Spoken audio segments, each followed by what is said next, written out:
அகிலம் டிவி நேயர்களுக்கு வணக்கம். இன்றைய பிரதான செய்திகள். முதலில் தலைப்புச் செய்திகள். அவசரமாக ரணில் வெளியிட்ட அறிவிப்பு. கல்வி அமைச்சர் வெளியிட்ட முக்கிய அறிவிப்பு. தனியார் மற்றும் இலங்கை போக்குவரத்து சபை பஸ் முறுகல், வடக்கில் முடங்கவுள்ள சேவைகள். ரம்புக்கடையில் ரயில் தடம் புரள்வு, மலேக ரயில் சேவை பாதிப்பு. கொழும்பில் உள்ள அமெரிக்க தூதரகம் விடுத்துள்ள எச்சரிக்கை. ஆப்பிரிக்க பாடசாலையில் கூட்ட நெரிசல், 29 மாணவர்கள் உயிரிழப்பு.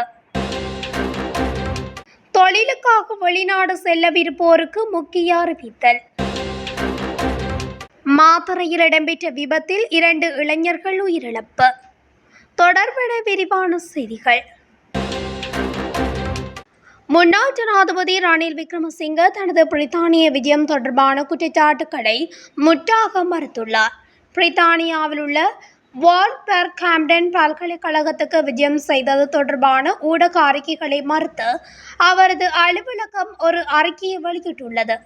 இதன்படி தொடர்புடைய அனைத்து குற்றச்சாட்டுகள் குறித்தும் ரணில் விக்ரமசிங்க விரைவில் ஒரு முறையான அறிக்கை வெளியிடப் போவதாகவும் தெரிவித்துள்ளார். ரணில் விக்ரமசிங்க ஜனாதிபதியாக இருந்தபோது அவரது வெளிநாட்டு பயணங்கள் குறித்து விசாரணை நடத்துவது குறித்தும் குற்றப்புலனாய்வு திணைக்களம் கொழும்பு கோட்டை நீதவான் நீதிமன்றத்துக்கு அறிவித்ததை தொடர்ந்து ரணிலின் இந்த கருத்து வெளிவந்துள்ளது. இந்த நிலையில் ரணில் விக்ரமசிங்க ஜனாதிபதியாக இருந்த காலத்தில் தனிப்பட்ட வெளிநாட்டு பயணத்திற்கு நிதியளிக்க அரசு நிதியை தவறாக பயன்படுத்தியதாக குற்றச்சாட்டுகள் எழுந்துள்ளமை குறிப்பிடத்தக்கது. இடைநிலை தரங்களுக்கு மாணவர்களை சேர்ப்பதற்கான திருத்தப்பட்ட சுற்றறிக்கை அடுத்த வாரம் வெளியிடப்படும் என்று கல்வி அமைச்சு அறிவித்துள்ளது. தற்போதுள்ள சுற்றறிக்கையில் உள்ள பல குறைபாடுகளை நிவர்த்தி செய்வதற்காக புதிய சுற்றறிக்கை வெளியிடப்படும் என்று பிரதி அமைச்சர் மதுர செனவரத்ன தெரிவித்துள்ளார். அதன்படி பொருத்தமான மாணவர்கள் பாடசாலைகளில் சேர்க்கப்படுவதை உறுதி செய்வதற்கான ஏற்பாடுகளை இந்த சுற்றறிக்கை செய்யும் என்றும் அவர் குறிப்பிட்டுள்ளார். சட்டவிரோதமான மற்றும் முறையற்ற முறைகள் மூலம் பாடசாலைகளில் மாணவர்களை சேர்க்கும் நடைமுறைக்கு இது முற்றுப்புள்ளி வைக்கும் என்றும் பிரதி அமைச்சர் வலியுறுத்தியுள்ளார். அத்துடன் 1ஆம் தரத்திற்கு மாணவர்களை சேர்ப்பதற்கான திருத்தப்பட்ட சுற்றறிக்கை அடுத்த வாரம் வெளியிட திட்டமிடப்பட்டுள்ளதாக கல்வி பிரதி அமைச்சர் மதுர செனவரத்ன மேலும் தெரிவித்துள்ளார். அம்பாத்தோட்டை திஸ்ஸ மகாராமை உடுவில பிரதேசத்தில் நேற்று முன்தினம் ஒரு பிள்ளையின் தந்தையொருவர் வெட்டி கொலை செய்யப்பட்டுள்ளதாக திஸ்ஸ மகாராமை போலீசார் தெரிவித்தனர்.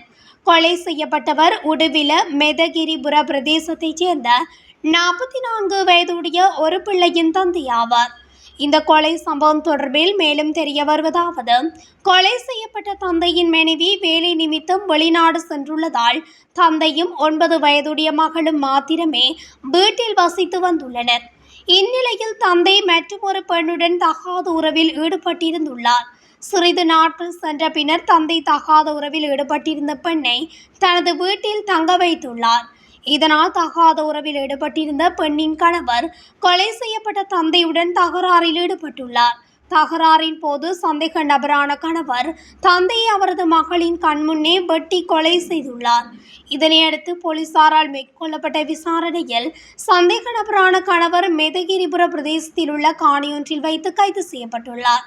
கைது செய்யப்பட்ட சந்தேக நபரின் உடலில் பல வெட்டு காயங்கள் காணப்படுவதால் போலீஸ் பாதுகாப்பின் கீழ் வைத்தியசாலையில் சிகிச்சை பெற்று வருவதாக போலீசார் தெரிவித்துள்ளனர். இலங்கை போக்குவரத்து சபையின் வடக்கு மாகாண சாலைகளில் நடைபெறும் சட்டவிரோத அத்துமீறிய செயற்பாடுகளை கண்டித்து வடக்கு மாகாணம் தழுவிய பணி பகிஷ்கரிப்பு போராட்டம் ஒன்றை முன்னெடுக்க உள்ளதாக வடக்கு மாகாண தனியார் போக்குவரத்து சேவை சங்கத்தின் தலைவர் தெரிவித்துள்ளார். எதிர்வரும் செவ்வாய்க்கிழமை அன்று இந்த போராட்டம் முன்னெடுக்கப்பட உள்ளது.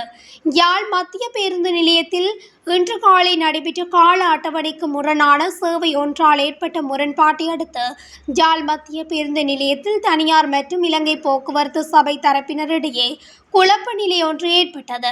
இதனால் சில நிமிடங்கள் வாகன நெரிசல் ஏற்பட்டதை அடுத்து போலீசார் வரவழைக்கப்பட்டு நிலைமை சுமூகமாக்கப்பட்ட நிலையில் சம்பவம் குறித்து கருத்து கூறிய வடக்கு மாகாண தனியார் போக்குவரத்து சேவை சங்க தலைவர் இன்று காலை யாழ் மத்திய பேருந்து நிலையத்திலிருந்து கிளிநொச்சி சாலைக்கு சொந்தமான பேருந்து ஒன்று குறித்த சாலை முகாமையாளரின் உத்தரவுக்கு அமைய சட்டவிரோத சேவையை வவுனியா நோக்கி முன்னெடுக்க முயன்றது. இதை அவதானித்த நாம் குறித்த சட்டவிரோத செயற்பாட்டை கண்டித்து அதை நிறுத்துமாறு வலியுறுத்தினோம். ஆனால் இலங்கை போக்குவரத்து சபையினர் அடாத்தாக சேவையை முன்னெடுக்க முயன்றனர். ஏற்கனவே இந்த சட்டவிரோதம் குறித்து துறைசார் தரப்பினருக்கும் போக்குவரத்து அதிகார சபை துறைசார் அமைச்சர் வடக்கின் ஆளுநர் ஆகியோரிடம் முறையிட்டிருந்ததுடன் போலீஸ் நிலையத்திலும் முறைப்பாடு பதிவு செய்துள்ளோம். ஆனாலும் இதுவரை எந்த ஒரு தீர்வு கிடைக்காத நிலையிலே காணப்படுகிறது. அத்துடன் இலங்கை போக்குவரத்து சபை அடாத்தாக சட்டத்துக்கு முரணாக செயற்படுவதுடன் தனியார் போக்குவரத்து சேவையை முடக்க முயன்று விபத்துக்கள் ஏற்படுவதற்கும் முரண்பாடுகளை உருவாக்குவதற்கும் வழி இழுக்கின்றனர். எனவே இவ்வாறான இலங்கை போக்குவரத்து சபையின் வடக்கு மாகாண சாலைகளில் நடைபெறும் சட்டவிரோத அத்துமீறிய செயற்பாடுகளை கண்டித்தும் மாகாணம் தழுவிய ரீதியில் முழுமையான சேவை முடக்க போராட்டம் ஒன்றை முன்னெடுக்க உள்ளதாக குறிப்பிட்டுள்ளார். ரம்புக்கணி ரயில் நிலையத்தில் ரயில் தடம் புரண்டதால் மலேக பாதையில் ரயில் போக்குவரத்து பாதிக்கப்பட்டது. கொழும்பிலிருந்து ரம்புக்கணிக்கு செல்லும் ரயில் தடம் புரண்டதாக தெரிவிக்கப்படுகின்றது. இலங்கையர்கள் மற்றும் பிற வெளிநாட்டு பயணிகளுக்கு கொழும்பில் உள்ள அமெரிக்க தூதரகம் எச்சரிக்கை ஒன்றை விடுத்துள்ளது.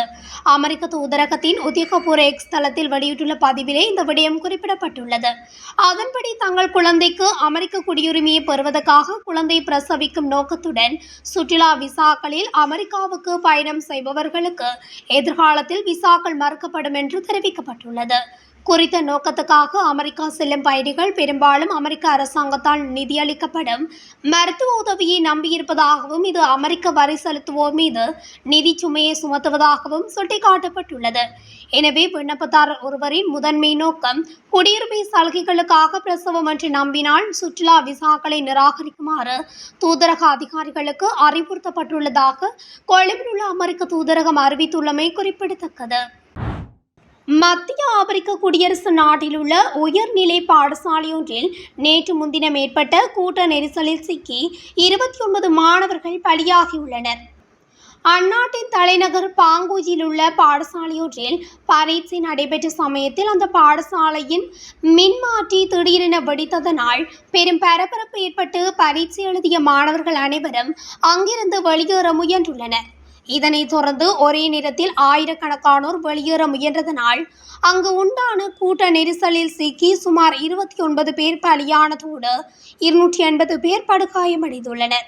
குறித்த பாடசாலையில் சுமார் 5311 மாணவர்கள் பரீட்சை எழுதியமையும் குறிப்பிடத்தக்கது. வீட்டு பணியாளர்களாக அன்றி வெளிநாடுகளுக்கு செல்வோர் அந்த நாடுகளில் உள்ள இலங்கை தூதரகங்களில் பதிவு செய்வது கட்டாயமாக்கப்பட்டுள்ளது.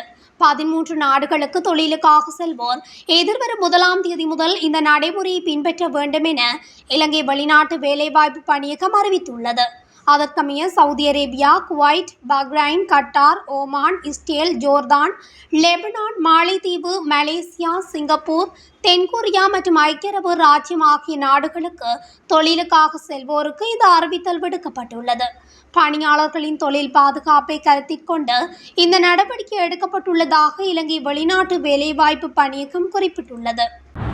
மாத்தறை திக்வெளி பிரதேசத்தில் இடம்பெற்ற வாகன விபத்தில் ஆண்கள் 2 பரிதாபகரமாக உயிரிழந்துள்ளனர். இந்த சம்பவம் நேற்று இடம்பெற்றுள்ளது. வீதியில் பயணித்த கயஸ் ரக வேன் ஒன்றும் மோட்டார் சைக்கிள் ஒன்றும் நேருக்கு நேர் மோதியதில் குறித்த விபத்து இடம்பெற்றுள்ளது. மோட்டார் சைக்கிளில் பயணித்த ஆண்கள் 2 உயிரிழந்துள்ளனர். மேற்படி 2 படுகாயங்களுடன் திக்வெளி வைத்தியசாலையில் அனுமதிக்கப்பட்ட பின்னர் உயிரிழந்துள்ளனர்.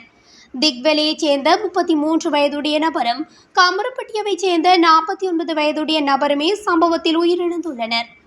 இருவரும் மரக்கறி வியாபாரிகள் என்று போலீஸ் விசாரணையில் தெரிய வந்துள்ளது. ஹயஸ் வேனின் சாரதியை கைது செய்துள்ள போலீசார் விபத்து தொடர்பில் மேலதிக விசாரணைகளை முன்னெடுத்து வருகின்றனர். இத்துடன் அகிலம் டிவியின் இன்றைய பிரதான செய்திகள் நிறைவடைகின்றன.